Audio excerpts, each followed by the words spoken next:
Oh, live from New York, the show that is fired up for Wild Card Weekend. We're starting with the Hurricanes. They are headed to a home national championship game.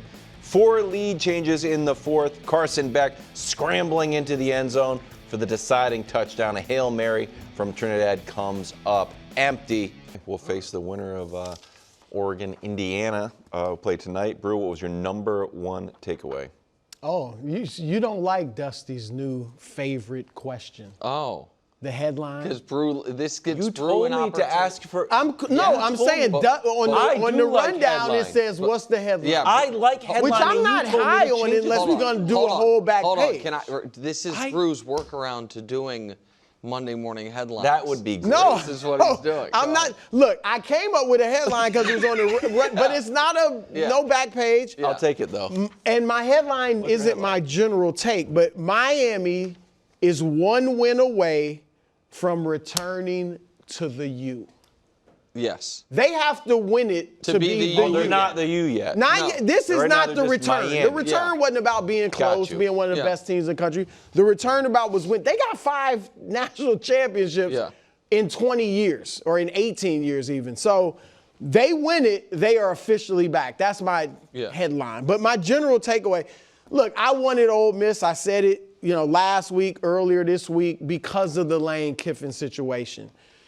But honestly, it's full of good stories. This is a great story. This is a former powerhouse returning possibly to the mountaintop. If Indiana wins, it's just the most remarkable turnaround maybe in the history of the sport. And even if Oregon wins, it's at least their first national championship. They've been good for a while. They don't have as compelling of a story as the other 3, I don't think, but that's still a first national championship. But my takeaway from this game is, it wasn't as close as the score, I don't think. And Ole Miss had a legitimate chance to win. But you thought Miami dominated the I thought play. And again, legitimate chance to win. I actually, Nick, I don't want to make too much out of this. I know this is a big thing for a lot of people. I do think it was pass interference. Oh, we'll get to I that. do think it was definitely pass interference, but if they had called it, I would not be up in arms because it was not like just your run-of-the-mill Hail Mary. You know what I mean? Like where it's just guys in a group and everybody kind of jumps for the ball. Like he had a legitimate chance to make that play.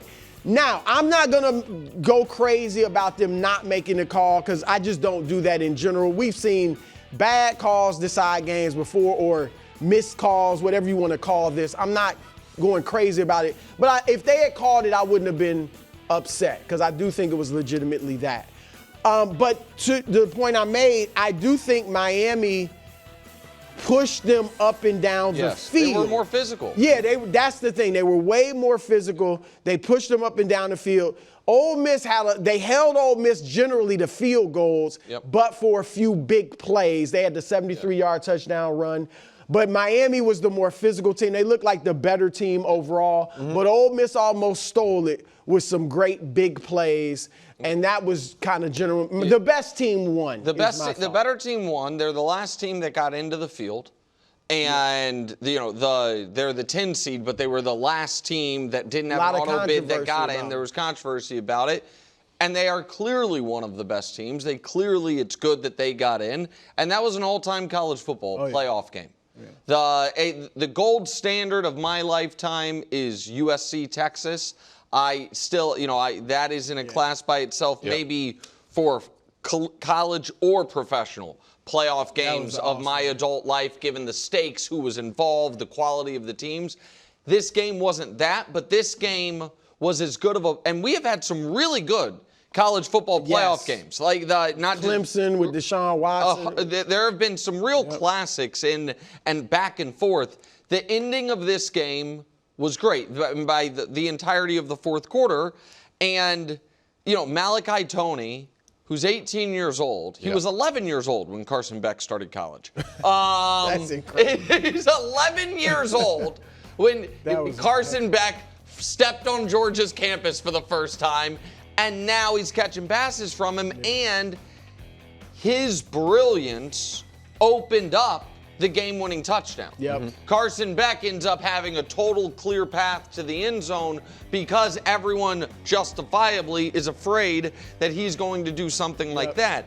The story of the game was third downs. Ole Miss on 10 third downs, KW, gained a combined 0 yards. That's not great. They were they converted 2 of them, but on other ones they lost yards. So Ole Miss was 2 for 10 for 0 total yards on third down. And Miami, on the 14-play, 75-yard drive, 3rd and 2, ran it up the middle. 3rd and 8, the face mask on the sideline. 3rd and 6, the lunge for the first down. 3rd and 10, maybe Beck's best play of the game, the dart over when it was like, oh man, they're going to have to settle for a tough field goal in this spot if you don't pick it up just to tie it.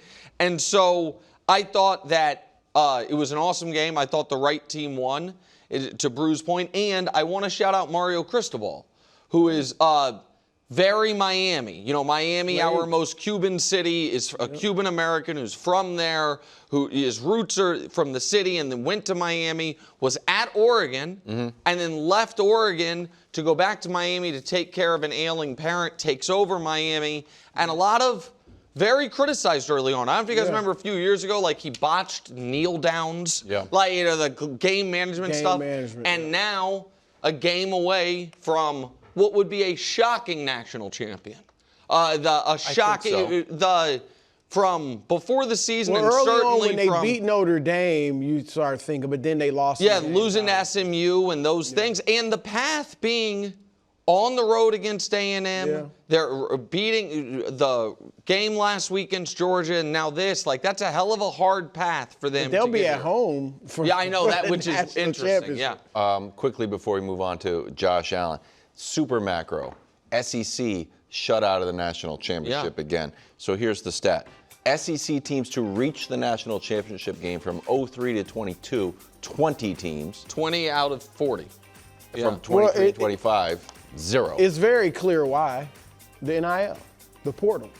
That's like they're not. It comes down now to who's going to pay. Now, Indiana obviously is a little different, but for the most part, it comes down Big Ten to we can but get it's not like, now. Even if I'm not the big name that Alabama or LSU is, I can pay you enough to get this superstar player that would have went there. Right. I just think it has. So that to me, KW almost reminds me of if we did a version of like AFC champions over the last 20 years, and it was like Chiefs, Patriots on one side, and then everybody else on the other. That graphic to me was a Nick Saban and Georgia stat. Like, you know what I mean? That was Alabama, LSU a little bit on Saban. LSU, Bama, Georgia just had more talent than everyone else. Absolutely. And now, to Brew's point, because of the NIL, the talent is dispersed more evenly amongst 20 teams instead of amongst 5. Sure. And so that's what I think. I don't think it's about the SEC falling off as much as it is that there's a lot more equal playing field. Yeah, if you and will. Carson Beck moving around. Yeah. You know, it's something. Okay. Did the Cavender twins flip the national championship? Maybe. Chick-fil-A Peach Bowl at 7:30. Head to Florida where Josh Allen favored in Jacksonville against the Prince who was promised. So here's first half, second half, Josh Allen. Two ways to look at this. Josh Allen puts his cape on in the second half and goes Superman mode, or kind of starts slow. So whatever you want to. In fairness, quickly before you go, Nick, to Dawson Nice, it sounded like he said, I want to see Superman put on his cape. Oh. Versus gonna. That's a big difference. Oh. We're gonna see Superman put on his cape. Interesting. One is a desire, one's a prediction. Are you expecting a Superman performance from Josh? I mean, this is what he's always done this round. And Josh has unbelievable postseason numbers, and he has been a very good postseason player despite the inability to beat the Chiefs, which is really the only knock. Right.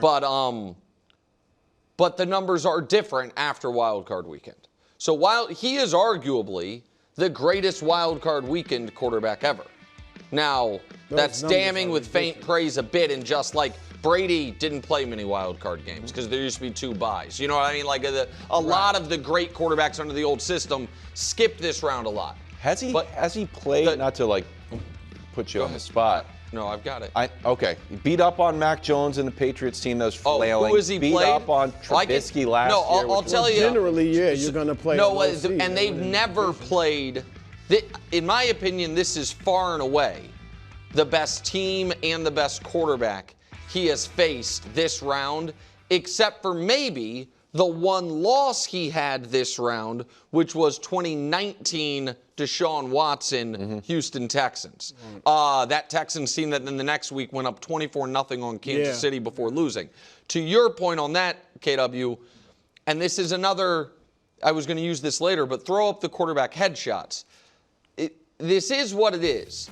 Josh Allen has beaten in the playoffs Mac Jones, Bo Nix, Mason Rudolph, or is that Mitch Trubisky? I think that's Mason Rudolph. It wasn't Trubisky. Skylar Thompson, old, well, I guess not that old anymore, Phillip Rivers, young old Phillip Rivers, and Lamar twice. He has lost to in the playoffs Deshaun Watson when he was good, Joe Burrow, and 4 versions of Patrick Mahomes. So where's the principle? Right. So, well, that's what's interesting, right? And so that's almost a separate conversation. But since you asked, I had it ready. Right. It's not like he only beats back. I mean, Lamar. No, but Lamar's the only one. Lamar is. No, Lamar's doing the work for him as far as having beaten quarterback that's in his weight class. But I know this has become controversial. I don't think it is. We always expect quarterbacks in Josh Allen's caliber to win in round 1. So it is fair to expect Josh Allen to find a way because I do think Jacksonville's better. I want to be clear overall. But I don't think it is such a talent discrepancy, players 2 through 53, that we should be like, man, it would take, it would be a shocking result for Josh Allen to be like, I'm the best player in the tournament. Yeah. So I'm not losing in round 1 of the tournament. And now again, if they lose, Brew, 38-35 because Trevor has the game of his life, I'm not going to come out here and beat up Josh Allen. But he has to be excellent. Yeah, because it's not basketball. I mean, and I'm not trying to give him an out at all. But you're right. If he balls out and is great, and the run defense and Trevor balls out or the defense gives up a ton of stuff. Because look, I do think we're going to see Superman because that's what it's going to take, to your point, to beat this Jacksonville team. Jacksonville is tough. They had the 9th toughest schedule in the league and won 13 games. The only team with a tougher schedule to win more games, or as tough of a schedule to win more games, was Seattle. Yeah. All right? New England, and I'm not even trying to throw shade, Wilds. That's what it is. New England had, we know, the worst schedule, won 14 games. Denver had the 24th easiest schedule and won, or not the 24th toughest schedule. Yeah. 8th easiest, I guess, and won 14 games. So they beat five playoff teams, plus the Chiefs, plus Indianapolis twice, which at one point was a top team. So they have proven that they are a very good team. So I do think it's going to take Superman mode. They average 28 points a game. And here's the deal. When we see Superman is when we need to see Superman. Like the only games, the 3 games this year, he only threw for 300 or more yards 3 times. They were in games where the opponent scored 30 or more points. The games where he threw for 3 or more touchdowns, the opponent scored 30 or more points. When they score 15 or 14 or whatever, he doesn't go Superman mode. And we have this graphic. There were 5 games when the opponent scored 30 or more. Look at his numbers compared to the ones where they were under 30. That's when he goes crazy. And so I think it's going to take that. I think Jacksonville's going to be able to put up some points. And I think he will be up to the challenge. Can I just totally unrelated, leave this graphic up just for a second? Next year, if Josh Allen does the Week 18 one snap thing to keep a streak alive, we're including that in his stats. That's right. We have every year we can't be like, poor Josh has to do all this weird stuff where it's like a start, it counts for his streak but not for his stats. Yep. If he does it 3 years in a row, then all of a sudden his per game numbers are taking a hit. It's your choice. Honestly, it's beneath him. Yeah. Now it does hurt his overall stat, not in our little graphic, but it hurts his overall stat. But it's beneath him. I mean, who really? I get it. It is impressive if you play 200 straight games, whatever it is. But who catches Favre? If he doesn't catch Favre, it's not as big of a deal. It's silly. We get I know, it. but I can't. I've vacillated on it. You like it? I've started to like it. It's if he broke the record, it would be an asterisk. Wow. Sorry. I mean, maybe. Us. The only reason I've started Did to like... Favre do that?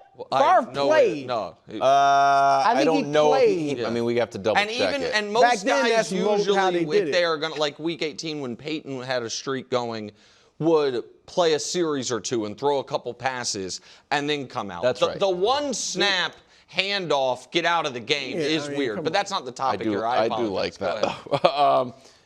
The question, I think, is I don't even know if he's going to be the main character. I know it sounds crazy. Can the Bills run the ball? So Danny brought this up, and I dug into it. The Jags allow 86 yards per game rushing. The Bills, collectively, James Cook and Josh and everybody, they rush for 160, while the Jags have not allowed a team to run for over 158. Bills are 3-5 when they rush under one. If they rush under 150 as a team, they're 3-5.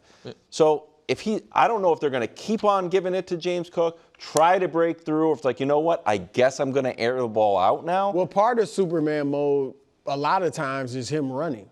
Yeah. And so it might be some long runs from him. Or that might not be available, though. But the scrambling is different. Him scrambling is different. I just want to say one other thing on what's fair or not about Josh this weekend. Because, listen, I think the Jags are really, really good. I said it before. I think the winner of this game is going to end up going to the Super Bowl. But we are in an odd narrative place where when we are discussing a scenario in which Josh Allen doesn't get out of round one, when we think the path is somewhat clear for him to make the Super Bowl, one of the arguments defending him in that circumstance is, man, but they're playing such a tough, good team, as if he had no agency whatsoever in them not winning the division, in them not being the 5 seed instead of the 6 seed. Like, some of this is you have this tough first-round matchup because, as a point you made earlier in the year, to your credit, you lost to Atlanta. You lost to Miami. You know what I mean? You lost. There's no shame in it. But you didn't beat the Patriots twice. It would have been really hard to do, but had you done that, you win the division and you're the so there is a bit of you made this bed, and so we expect you to have a chance to get out of it. Never won a road playoff game, McDermott or Josh Allen. Chargers in New England. This one is Sunday night. I'll start with the dream scenario, end with the nightmare. Here's what Chad Finn wrote in the Boston Globe. This turnaround from 4 wins has happened so fast that it's almost difficult to fully process. Should the Patriots prevail, it will be the greatest confirmation yet of how quickly a football daydream has come true. Now, if it goes the other way, not good.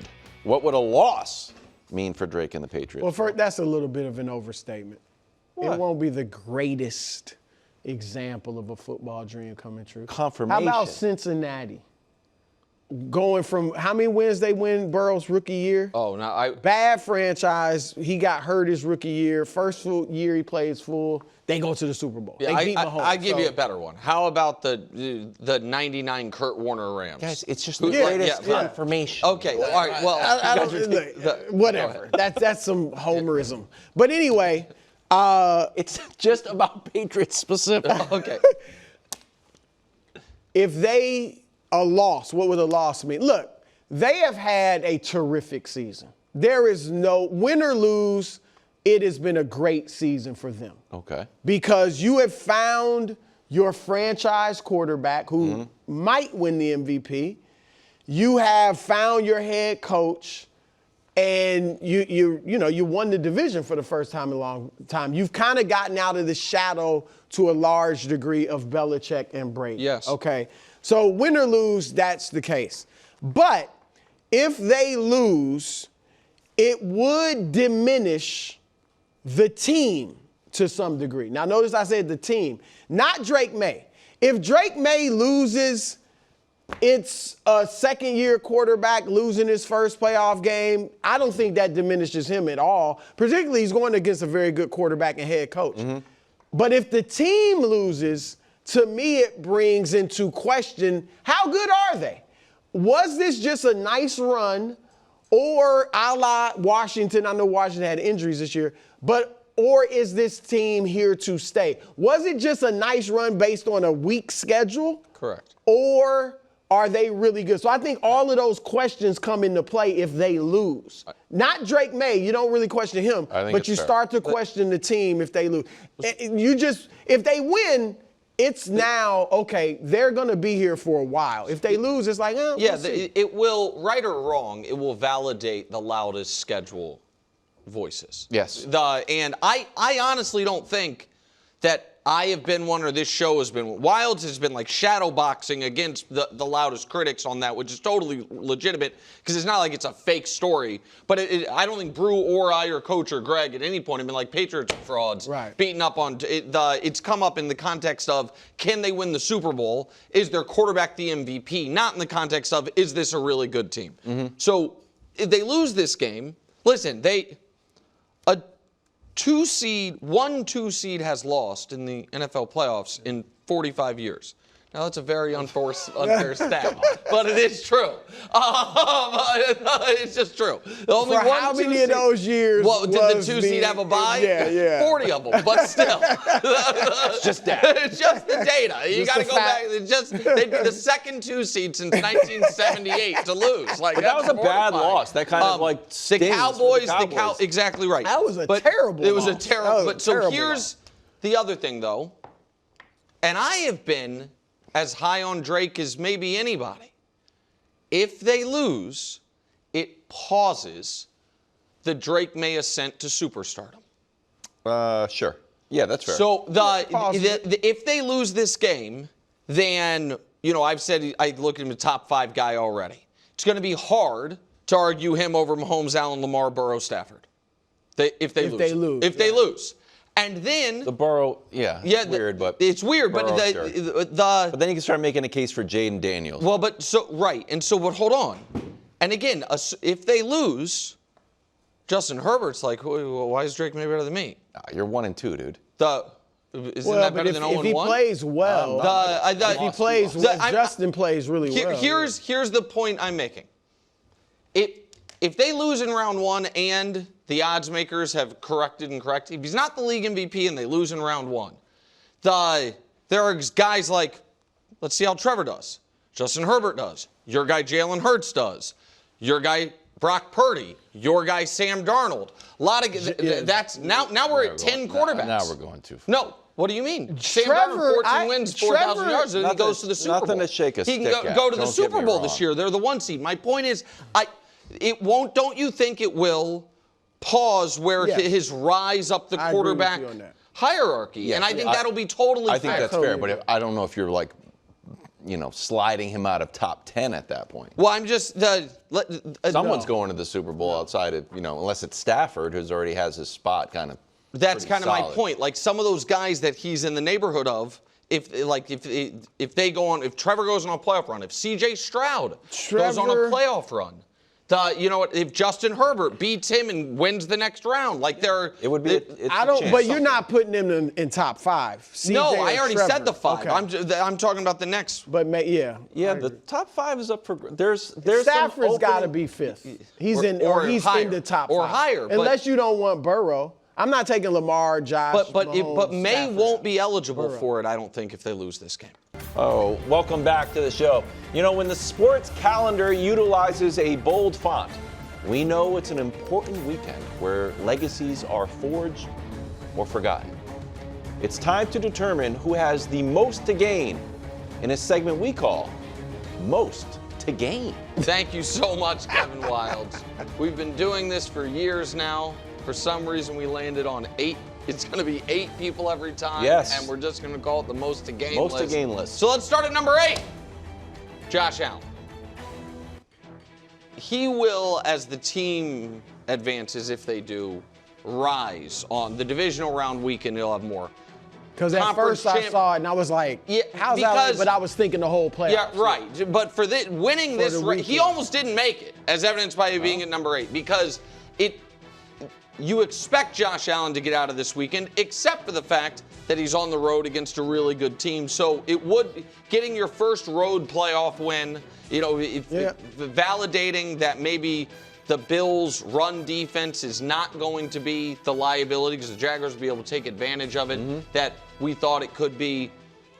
All of those reasons, he's on there, just low on there, number 8. Number 7, this guy. Wow, Coach. Coach Mangini. Coach, wow. Wearing his Panthers-colored tie. Because if the Panthers win? Yeah. He could be number 1. I've scoured the sports media landscape. He's the only Panthers believer.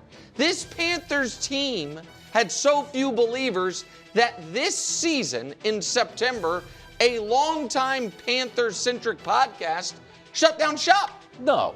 3 weeks into the year. They were like, we can't do it anymore. It's ruining our social lives and our Sundays. We can't cover the scene week to week. Fire back up. Right, and now so Coach is the only one who's believed in the Panthers. But he's probably not even It has propelled him to upset alert riches. If you're picking him over the Rams, Coach. I have not gotten the suitcase full of cash from this year or last year. Oh, well, we'll get that figured out. Number 6, C.J. Stroud. So among the quarterbacks in this year's playoffs, who are the only quarterbacks who have won a playoff game each of the last 2 years? C.J. Stroud. And Josh Allen. A good guess.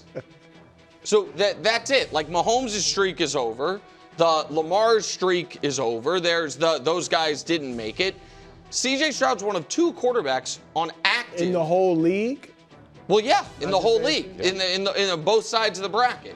And so there is a very real possibility that after this week, if they win, he would be on a 3-year playoff winning streak. Allen could be out. Like all of a sudden, playoff gamer. Yeah, playoff gamer. Brew showed that misleading but accurate full screen about his playoff numbers. Number 5, Christian McCaffrey. No one, in my opinion, has carried a heavier load in the NFL this season at any position for any team. No one has had more put on their plate than Christian McCaffrey's been put on his. Also, he was a couple years ago the back. Saquon and Derrick Henry had their year, a couple years ago. This year, or I guess last year I should say, this year a little Derrick Henry love, Jonathan Taylor early, Bijan Robinson late, James Cook, Christian McCaffrey an opportunity to say, guys, when I'm playing and don't have double leg tendonitis that goes from one leg to the other, I'm the best running back in football, and I've been the best running back in football. He's number 5. Number 4, Aaron Rodgers. They win this weekend. Steelers fans, Mike Tomlin, Rodgers, start thinking, why can't we go to the Super Bowl? Absolutely. Like, why? We can't go beat Bo Nix? We can't beat the Patriots? We already did. I know there's a lot of turnovers, but they did. Everybody talks about how all the great quarterbacks missed the playoffs except for Josh Allen. Aaron Rodgers is like, I'm in the playoffs. I got 4 MVPs. I've got a Super Bowl. And it puts a real, no matter what he does after this year, it has a nice, real accomplishment in his post-Packers career. Number 3, Justin Herbert. Finally get the playoff monkey off his back. The only quarterbacks in league history to go 0-3 or worse in their first 6 years in the playoffs. Bruise guy Burt Jones, the great Randall Cunningham, who really didn't have any playoff greatness until later in his career, and Andy Dalton. Now, we have had certain people say he's Peyton Manning 2.0. Just check real quick. How did Peyton Manning do in year 6 playoff game? Can we show it real quick? Oh, wait. One of the greatest playoff games in the history of the league. So the year 6 Peyton Manning, who also, by the way, won league MVP and was first team All-Pro, his playoff game in the wild card round that year, perfect passer rating. The only perfect passer rating on 20-plus attempts in playoff history. Wow. Number 2, combo plotter, Caleb and Ben Johnson. Ben Johnson be like, told you I was going to beat Matt LaFleur 2 times a year. Didn't know I was going to get a third shot at it, but told you I was going to do it. Caleb, let's see how Bo Nix and Drake May's postseason goes. Caleb has an opportunity ascend to the top of that class, maybe. Does he though? Well, that's to be a lot. It would have to be. He would have the opportunity. Well, right, but he plays great. They win. Patriots lose. The opportunity is there, but it certainly validates. And Danny's been saying this, and I think people agree that bust is off the table for Caleb Williams. This would stamp that despite the completion. Didn't Jaden Daniels go to the NFC Championship last year? Yeah, what's he doing this year? Okay, I'm just saying. Number 1. Set the bar where it should be. The Prince and me. You're not number 1. Alongside the Prince. It's both of us. So the Prince should beat Josh Allen and the Bills. You maybe host a round 2 playoff game, depending on what happens with Patriots Chargers. And for me, I'm the only guy who's always believed in it. Everybody knows it. You guys can poo-poo it, and you guys can hope it doesn't happen, and you guys can say, Nick, you don't deserve it after all the Chiefs run. That all might be true. What's also true is if Trevor Lawrence goes on a postseason run and people are like, gosh, no one on TV ever talks about him. There'd be one voice like, there's one guy who does kind of annoying, similar hair. Coach, that's the most of game list. You don't have similar hair. Well, mine's a little curly. Go ahead. I love the most game list. I really wish I was on the most game list. After our first Super Bowl in New England, Brad Seeley, the special teams coach, said, hey, with this money that you made, you need to change your life. And we bought a house in Cape Cod, and it's been fantastic. So I don't think this is going to compare if the Carolina Panthers win. But, thank you for thinking of me. If you wager enough, you got a little mortgage, you get another house on Cape Cod. I feel comfortable with that. And I know Wilds love this. I went literal on this. And Aaron Rodgers, he wins the game, picks up $600,000. You always focus on the money. Wait, there's He's more. rich. Wait, there's more. Juwan Jennings, all he's got to do is play 35 snaps, $600,000. It's kind of nice. Those 2 guys got a lot to gain. I like that. So Juwan Jennings, do they have to win? Nope. It's just if he plays 35 playoff snaps in a playoff game. They're gonna stick out your can. They're gonna ruin the team. All right, so Coach went purely financial. I like it though, Coach. Yeah. Look. What? I'll play along with the wig and the big hat and all that. I'll play along with that, right? But there's a limit. What? To how much you'll be able to gloat if Trevor wins. Right, there's a limit. We'll give you a little love. Okay. A little love. A little. It was a few years ago. But Nick, we all remember you dropped him like Jaquaski Tart in a playoff game. All right? I mean, you dropped Trevor. I asked you to stop beating up I'm just saying. Nice. You're a nice guy. I'm sorry, Jaquaski. But you dropped him like a bad habit. You said earlier this season they were winning despite him, which was true, but still. All right. Now we will give you some love. We have to. Some. He needs somebody. But it's not going to be like the Chiefs. It's not going to be like you and the Patriots. It has to be. It kind of more is like the Eagles if they win and you. Oh, sure. Be like, my squad. Kind of. I mean, really, are they really your squad? I am not arguing that. Here's what I'm arguing. You are. If you're number 1, you're arguing that. You have more to win than Aaron Rodgers. You're arguing that. It's a combo. Here's what I'm arguing. That of everyone in the country who has jobs like this, if there was a draft, and it's like, hey, we're drafting the biggest Jag supporters on national sports, TV, radio, podcasts, who's the number 1 pick in that draft? Well, it's me. A few years ago, it was you. It's always been me. Scenario ever happen? Everyone, gather around. We're drafting who? All right, like I said, you should get a little credit. Instead of your photo, show the photos again. Instead of your photo being next to Trevor's like it is, I don't know, they're not going to show it apparently. Okay. It should just be Trevor, a picture of Trevor, and your initials, NW. You know what? That's actually what I asked. They said they wanted to do the side-by-side because the hair. If that, right? If that. But Drake May's the guy. Drake May should be on there. Yes, that's why I think Drake May should be number 1. Little sunshine. You're not going to do one? No, we got to get to most to lose. Little sunshine, a little bit of rain. It's time now for the most to lose list. Number 5, Matt LaFleur. Weird smoke surrounding his job security. Wild says I credit this podcast too often, but it's a great podcast. Inside the NFL. NFL Daily. NFL Daily, shoot. It is. Greg Rosenthal. It is. They won't stop talking about that they're worried if the Packers lose, what it means for Matt LaFleur. Little palace intrigue about a Gutekunst LaFleur power struggle. I don't get it. But it does. The fact that he didn't get the extension, the fact that Harbaugh is now available and not yet interviewing anywhere, it feels like, and I don't know that I would agree with that at all. I think he's done a good job. Yeah. But of all the coaches that are in the playoffs, if you were to, let me put it like this, if you were to tell me someone that's coaching right now is getting fired, and we did that draft, I think he's the number 1 pick of that. Ahead of McDermott, ahead of Tomlin. I think those guys.